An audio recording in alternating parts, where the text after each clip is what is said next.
Magandang araw po, welcome po sa aking channel of 9TV. Patalas sa 10. Meron po ba kayong mga properties na napapabayaan or non-performing assets? Plan nyo ibenta, pero wala kayong oras pagbenta nito. Kung ito'y pagkakatiwala nyo po sa amin, tawag lang po kayo sa aking numero, usap po tayo, gawan ko po ng video for free. Yes, libre po, wala po kayong babayaran. Tutulungan pa namin kayong mabenta ang inyong property. Kami na po bala sa marketing, sa boosting or paid ads, even sa tripping. Hindi na po kayo mapapagod sa pag-entertain ng mga buyers. Kami na po bala sa lahat.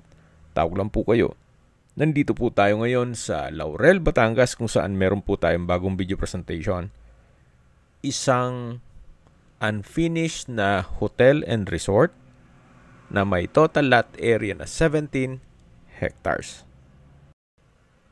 Ito po yung nasa mataas na lugar. Ang estimated elevation above sea level ay 1,393 feet.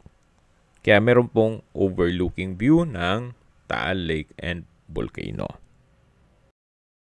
May plantation din po ng Nara, Mahogany, Avocado, Gemelina, Rocarian Pine Tree, at coconut trees. Marami din po itong mga fruit-bearing trees, gaya ng langka, santol, bayabas, mangga, kalamansi, papaya, at yung guyabano nga po na nabanggit ko kanina, pati nyog. At marami pa pong iba.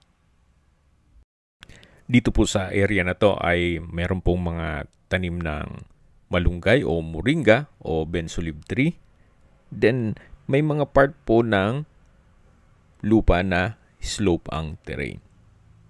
Ito pong dinadaanan natin ay yung elevated part. Pero dito po sa kabilang side ay medyo slope po ang terrain. Pero, kaya naman pong dumaan dito ang 4 wheels na sasakyan. Hanggang dun sa may unfinished structure o yung hotel at resort. May access na rin po dito ng tubig, kuryente at internet provider. Bago po makarating dun sa tinutukoy ko na structure, meron pong pig pen dito o ulbo ng baboy. Yan po, kita nyo naman may laban pa siya. Then maayos naman ang structure nito. At mula po dito matatanong na natin yung tinutukoy ko na unfinished na building. Napakalawak po nitong property. Hanggang dun yan sa may kabilang bundok. Ganun po kalawak. So marami po kayong pwedeng i-project dito. Hindi lang po itong resort, kundi pwede nyo po itong i-subdivide. Gawin nyo pong family farm estate. I-subdivide at i-resale. Then, pwede pong gawa ng bike trail, camping site. So, marami po yung pwedeng project dito. Ito po yung 3-story building na kung saan medyo malaki na rin ang nagastos ni owner. Halos 7 million na raw po. Gawa ng hindi naman niya ito tinipid. So, materialis puertes po yan. At kita nyo naman, meron pong maliit na sasakyan dito. Kaya accessible din po ito ng 4 wheels. Bago po tayo pumasok dyan at i-check natin ang building, dito po muna tayo sa part na to. At meron pong overlooking view. Masalo po kung nasa taas kayo or second floor or third floor, mas lalo pong visible ang Taal Lake at Volcano. Yan po, tunghayin nyo po. Ito pong napwestohan ng building ay isa sa pinakamataas na lugar nitong property. Hindi na po maiwasan ng komento na kesyo malapit sa bulkan o pumuputok ang bulkan. Pero po sa mga negosyante, alam po nila kung may potential o wala ang isang property. Ito namang unfinished structure, nagkataon lang na nabitin na sa budget at may pagbabago na sa kanilang plano. Kaya ibebenta na lang po nila ito. Mula po pala Barangay Road, ito po'y inner lot at meron pong right of way. Nandito na po tayo sa unfinished na building. So dito po sa side na to ay magiging receiving area. Ito pong naparadahan. Then dito naman po ay may access door na papunta sa service area, pwede ring dining area, at sa dulo po yung kitchen. Na may pass-through window at yan po yung hallway papunta sa mga kwarto na kung saan meron pong kanya-kanyang banyo o toilet and bath. So mga 4 to 5 bedrooms po dito. At dito po yung pinakamalaking kwarto na may walk-in closet. So ito po yung napwestuhan at slope po yan hanggang dun sa kabilang side ang property. Labas po tayo dito sa walk-in closet at toilet and bath. Isa po ito sa pinakamalaking kwarto. Then, meron pong access door papunta sa receiving area. Ito po yung dinaanan natin kanina na mga maliit na kwarto na may sariling toilet and bath. Yan pong may lalaki, yan po yung nakagarahing sasakyan o receiving area. Ito po yung mga kwarto na nadaanan natin kanina. Then, ito yung pass-through window. May kitchen countertop. Mula po dito sa kusina, yan po ang magiging view. Punong-puno po ng mga fruit-bearing trees. So, mula po dito sa kitchen, meron pong hagdan. Papunta po dito sa mga kwarto dito sa baba. Slope po ang lupa. Kaya sinundan lang nila. Hindi naman sila naghukay na. So, dito po ay may common toilet and bath. Pasensya na po kung medyo madilim at wala pang kuryente dito. So, ganun din dito sa kabilang side. Yan po yung access door papunta sa isang kwarto. Ito pong side na to ay partition lang ang kailangan para may panibagong kwarto. At sa dulo pwedeng lagyan ng banyo. Dito po sa lower part ng building ay malaki din po ang mga kwarto. So mga 3 hanggang 4 po yan. Then ito po yung last bedroom na napakalaki din po ng espasyo nito.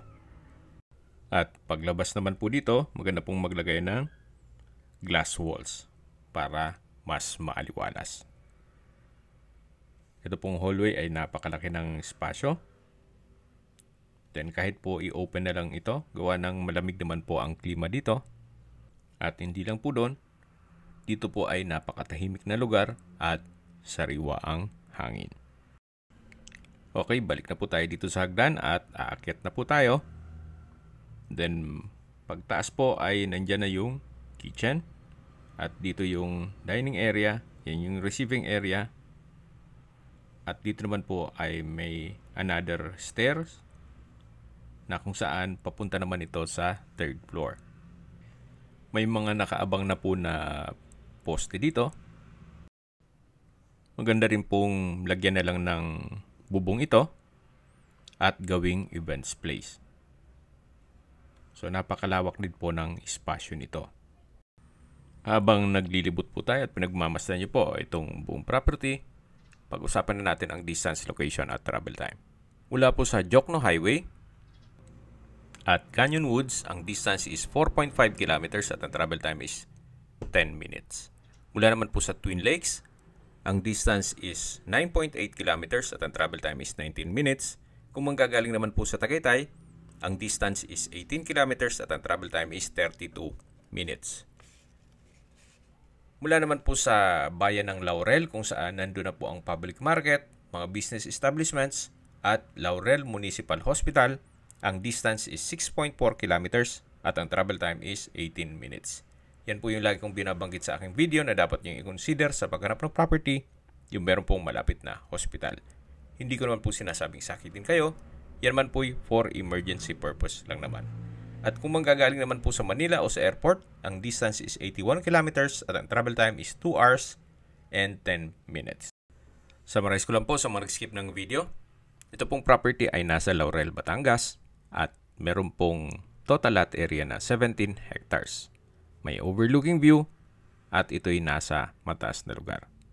May access na rin po dito ng tubig, kuryente at internet provider. Meron din pong plantation ng Nara, Mahogany, Gemelina, Rocarian Pine Tree, Guyabano at Nyog. Marami din pong mga fruit-bearing trees gaya ng langka, santol, bayabas, mangga, papaya, kamansi at marami pa pong iba. Mula po Barangay Road, meron pong right-of-way papunta sa mismong structure o unfinished building. Binebenta po ito ni owner sa halagang 1,200 pesos per square meter. Kung may mga katanungan po kayo, tawag lang po kayo sa aking numero. At sa mga kababayan naman natin nasa ibang bansa, meron po akong Telegram. Sa mga iPhone user naman, may iMessage. Meron din pong Imo, Skype, Viber at WhatsApp. Same number lang po, 0917-316-3399. Sa mga nagtatanong naman po ng aming Facebook, meron po aming Facebook page na Nob9TV at Facebook Real Video. Meron din pong TikTok at Instagram. May ibang YouTube channel po kami na The Nob9TV channel, Nob9TV Listings, at Nob9TV On The Spot. Real talk, real fast. Sana po naibigan nyo ang video presentation. Paki-like and subscribe na lang po sa aking channel para ma-update din po kayo sa aking future listings.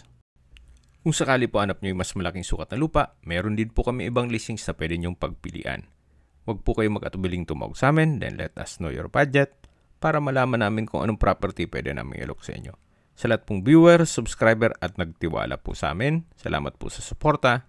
Ingat po kayo lagi at yung pamilya. Maraming salamat po.